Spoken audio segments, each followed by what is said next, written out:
अखंड प्रेमाचा कल्लोळ चंद्रभागे स्नान तुका माझे इतिदान जगामध्ये सगळ्यात मोठं तीर्थ सांगितलं पिता माझी निम्नगांना यथा गंगा देवानाम अच्युतो यथा वैष्णवानाम च शंभो पुराणानाम इदं कथम. पुराणामध्ये श्रेष्ठ भागवत आहे, वैष्णवामध्ये शंभू श्रेष्ठ आहे, देवामध्ये भगवान विष्णू श्रेष्ठ सांगितलं आणि तीर्थामध्ये गंगा श्रेष्ठ आहे.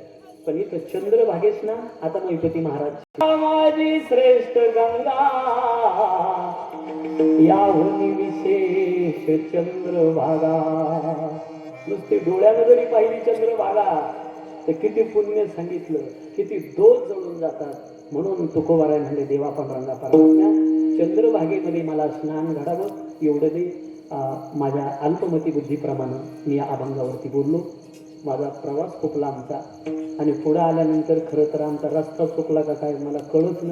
रस्त्यात खड्डे का खड्ड्यात रस्ता आहे तेच कळत नव्हतं. अशा रस्त्याने आलो मग कोणत्या मार्गे आलो असं तुमच्या लक्षात आलं असेल. इतके खड्डे होते की गाय ठिकाणी आम्ही आलो. पण आल्यानंतर इथं आल्यावर हे सगळं तुमचं हे भव्य वातावरण पाहिल्यानंतर अगदी चैतन्य निर्माण झाला. आल्यानंतर नाही तर आल्याबरोबर माझा चेहरा पाहिला म्हणजे ओकड गेले. चेहरा पाहिला होता त्यांनी माझा अगदी म्हणलं आता. पण इथं आल्यानंतर चैतन्य निर्माण झालं आणि इथं तर हे पॉवरफुल आपलं स्थान आहे. इथं काहीतरी शक्ती असल्याची अनुभूती आल्यानंतर माणसाला होते हे मात्र खरं. आणि बाबाजी या ठिकाणी उपस्थित आहे. पुन्हा एक वेळेला बाबा आपल्या चरणावरती नतमस्तक होतो की आपल्यासारख्याच्या मार्गदर्शनाने एवढा मोठा कार्यक्रम या ठिकाणी संपन्न होतो. तुम्ही सगळ्या बहिणी माझ्या, मी भाऊ तुमचा. अरे कोणीतरी हो म्हणारा महाराष्ट्रभर फिरणारा भाऊ मिळतोय का नका. रक्षाबंधनला भाऊ दिला का बहिणीचं नातं लावलं. एक मागायचंय मला तुमच्याकडं. 2 मिनिटं घेतो फक्त आणि थांबतो. एक मागायचंय मला. कुणी काही सांगू द्या. 1,00,000-2 लाखा करता आणि गुंठा 2 गुंठे जागे करता भावाच्या प्रॉपर्टीत हिस्सा टाकून कायमचा भाऊ नाही तो. हे शासनाला मान्य आहे, शास्त्राला मान्य आहे. आणि तुम्हाला विनंती आहे आपली बहीण आल्याशिवाय दिवाळीचा सण नाही साजरा करायचा. काय लागत नाही मग त्यांना. वर्षाला एका साडीची अपेक्षा आहे आणि 8 दिवसाला एक फोन. काय ताई तू बरी आहे का. नाही घरातून करता आला मळ्यात जाऊन करत जा. भाषा कधी तर बघा. एका आईच्या गुजरात आपण वाढलो जरा. बहिणीनो तुम्ही लहान होत्या, तुम्हाला चॉकलेट भेटायचं हातात. खरं सांगतो तुमचा स्वभाव कसा आहे. तुम्ही एकटीने कधीच नाही खाल्लं. चॉकलेट हातात पडलं का रोज तुमच्याशी भांडणारा तुमचा लहाना भाऊ डोळ्यापुढे येत होता का नाही तुमच्या. अरे ते चॉकलेट तुम्ही घरी न्यायच्या राव, घरी न्यायच्या आणि दाताने 2 भाग करायच्या. मोठा भाग लहान्या भावाला आणि लहाना भाग खाणाऱ्या तुम्ही बहिणी होत्या. कुठे गेल्या आज या बहिणी. बहिणीनो तुमच्यावर एखाद्या वेळेला सासर रुसलं तर चालेल पण माहेरातला भाऊ रुसू देऊ नका. आईबाप गेल्यावर तेवढाच एक उमरा आहे तुम्हाला हक्काचा चपला सोडायला. कुठं जाल माझ्या बहिणीनं तुम्ही. रडाल तुम्ही सगळ्या रडाल. भावाचा फोन जरी आला ना 25 बायकात बसून आपली बहीण सांगते रे माझ्या भावाचा फोन आला होता. काय लागत नाही रे तुमच्याकडून त्यांना. वर्षाला एक साडी आहे म्हणून फोन करत चला 8 दिवसाला आपल्या बहिणीला. कुणी जर बोलत नसेल बहीण भाऊ मला वाटतंय वणीच्या गडावर कुणी गेलं का मला साक्षीला पाहिजे. पायऱ्यांनी गेलेलं आहे कुणी भरपूर साक्षीला इथं आहे. तर त्या वणीच्या गडावर आम्ही दर्शनाला चाललो होतो. एक मुलगी होती 8-1 वर्षाची आणि तिच्या पाठीला असा झोळी करून पुढं गाठ मारलेली आणि असा मुलगा होता तोही चांगला 4-1 वर्षाचा. तिला बोजा झाला आणि ती अशी उसाट टाकीत चालायची पायऱ्यांनी.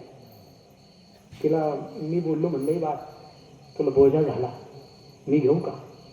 तिनं माझ्याकडे रागा रागा पाहिलं, तिला वाटलं ओळखीचा आणि पाळखीचा.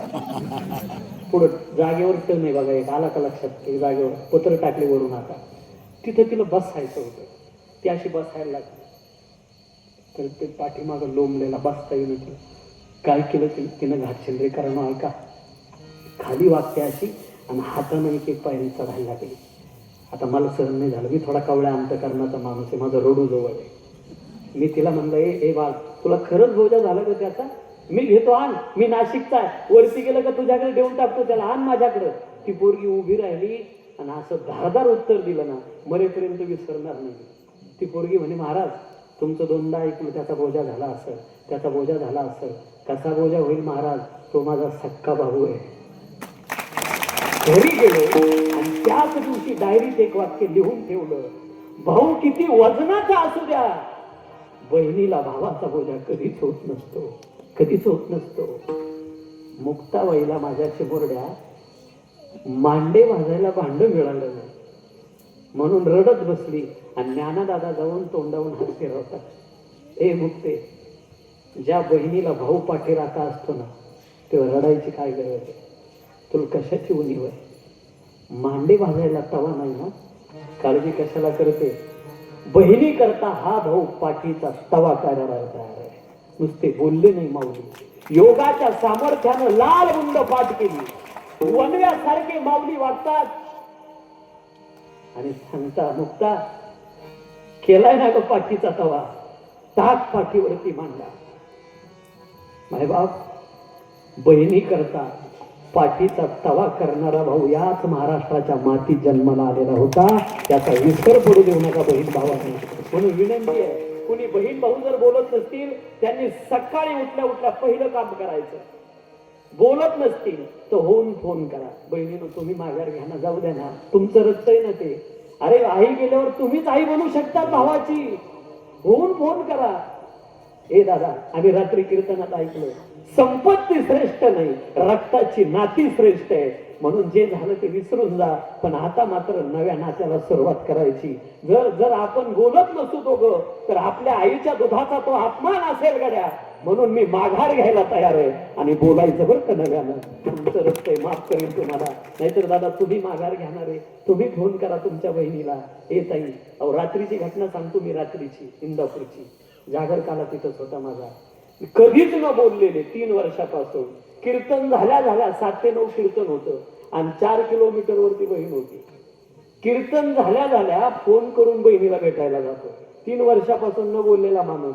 अरे कीर्तनातून जर माझ्या अशी नाती जर सुधारल्या जात असतील, तर रोजचे 5 मिनिटं घ्यायला मला काय हरकत आहे कीर्तनामध्ये?